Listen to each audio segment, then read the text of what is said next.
Assalamualaikum warahmatullahi wabarakatuh. Alhamdulillah, pada kesempatan ini saya akan membacakan terjemahan Al-Quran surat Maryam ayat 20 sampai dengan ayat 30. Aku berlindung kepada Allah dari godaan syaitan yang terkutuk. Dengan nama Allah yang Maha Pengasih dan Maha Penyayang. Maryam berkata, "Bagaimana jalannya aku dapat beroleh anak, padahal aku belum disentuh oleh seorang laki-laki pun. Lagi pula aku bukan wanita tunasusila." Jibril menjawab, "Ya begitulah, Tuhanmu berfirman, itu perkara mudah bagiku.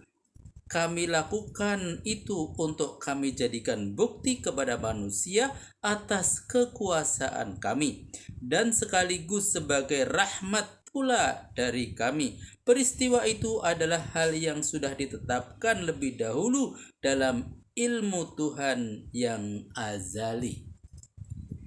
Maka Maryam pun hamil. Lalu ia mengasingkan diri dengan kandungannya ke tempat yang jauh. Lalu rasa sakit akan melahirkan memaksanya untuk bersandar pada pohon kurma. Dia mengeluh, "Wahai, kiranya aku mati saja sebelum hal ini terjadi, dan peristiwa ini menjadi hal yang dilupakan saja." Lalu Isa memanggil dari bawah, "Janganlah bunda bersedih hati, karena Allah telah menjadikan seorang anak yang mulia di bawah tempatmu melahirkan." Catatan: Allah telah menjadikan Isa yang baru saja dilahirkan itu pandai bicara untuk menyenangkan hati Maryam dan menghilangkan kesedihannya. Kini ia telah menyaksikan sendiri suatu permulaan yang baik dari citra bayi yang baru saja dilahirkannya, sesuai dengan yang diucapkan Jibril kepadanya. Adapun Isa yang masih bayi itu pandai bicara adalah salah satu dari sekian jumlah mukjizat yang dianugerahkan Tuhan kepadanya.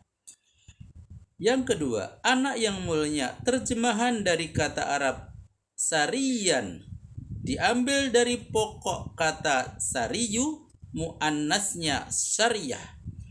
Kata jamaknya sariyat dan saraya yang berarti berbudi luhur, bangsawan dan pemurah atau dermawan.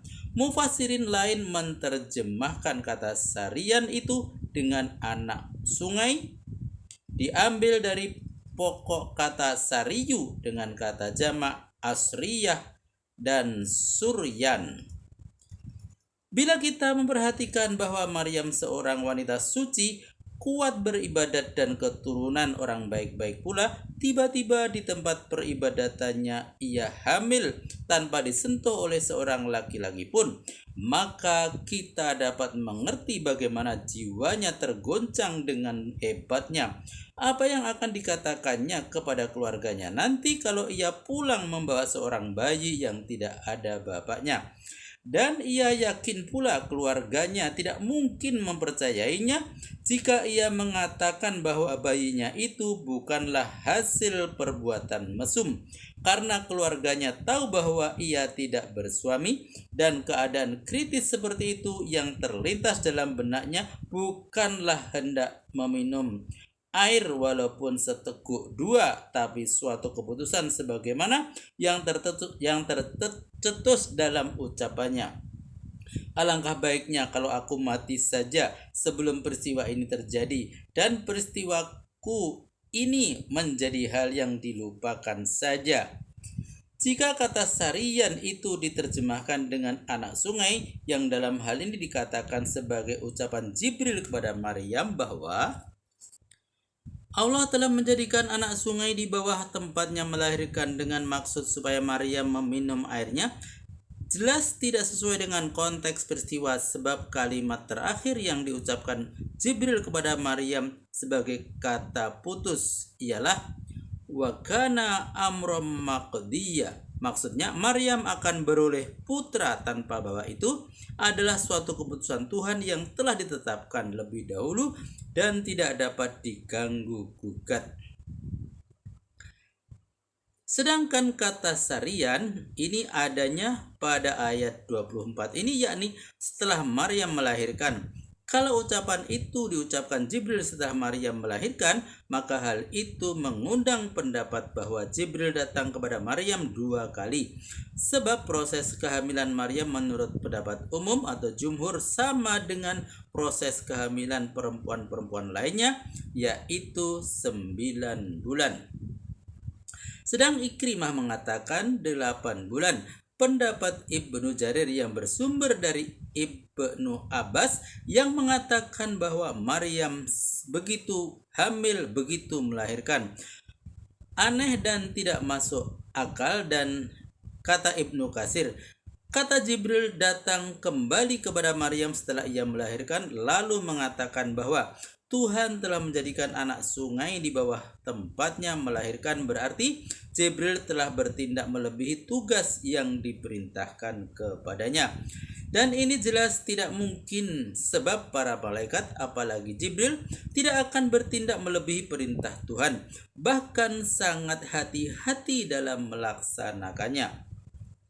Bila terjadi dialog antara Maryam dan Jibril adalah wajar, sebab dapat dipahami betapa Maryam yang soleh dan sangat menjaga kehormatannya itu sangat terkejut mendengar berita yang dibawa Jibril itu.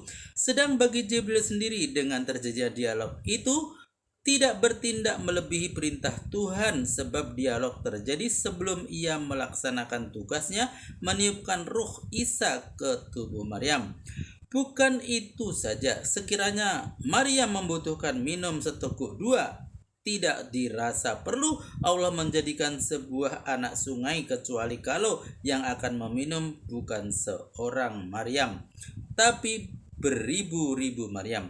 Lagi pula kalau Tuhan menjadikan anak sungai padahal Maryam tidak meminta, berarti Tuhan telah mengeluarkannya dari fitrah aslinya, yakni mendapatkan sesuatu tanpa amal kasabiyah, kecuali Allah menghendaki lain. Selanjutnya, setelah kita mempelajari peristiwa Maryam dan membaca apa yang tersirat dalam kemelut jiwa yang telah memukulnya sampai ke pangkal hatinya karena kelahiran bayinya itu, maka yang diperlukannya sekarang tiada lain dari jalan keluarnya.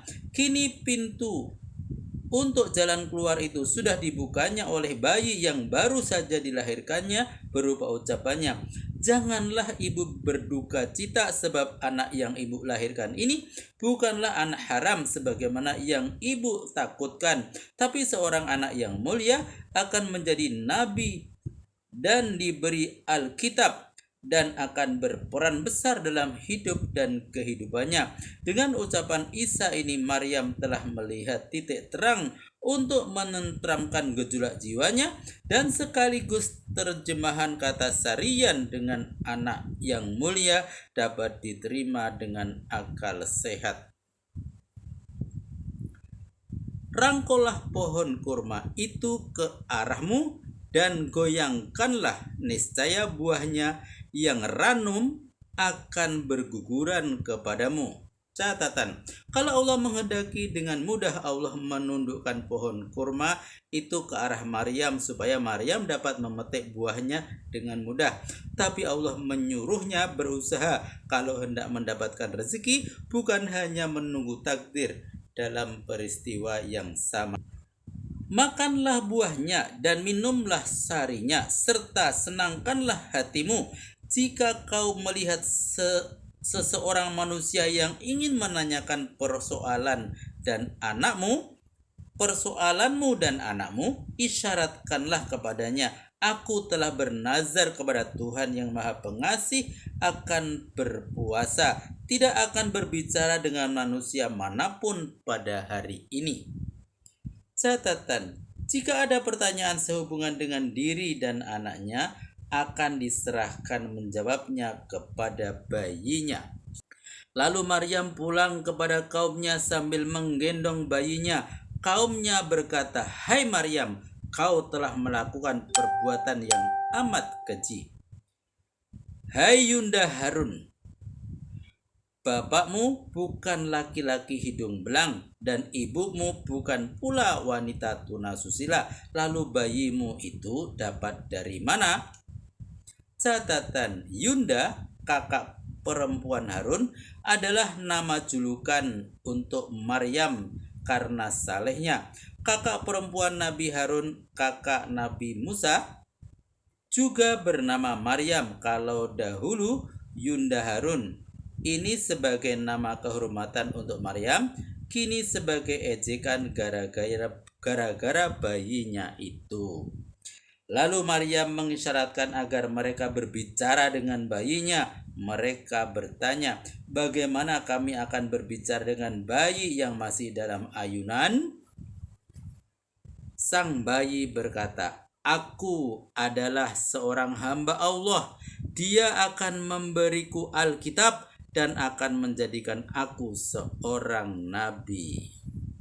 Maha benar Allah dengan segala firman-Nya. Alhamdulillah telah kami bacakan terjemahan Al-Quran Surat Maryam ayat 20 sampai dengan ayat 30. Semoga bermanfaat dan sampai jumpa pada video berikutnya. Billahi taufik wal hidayah. Wassalamualaikum warahmatullahi wabarakatuh.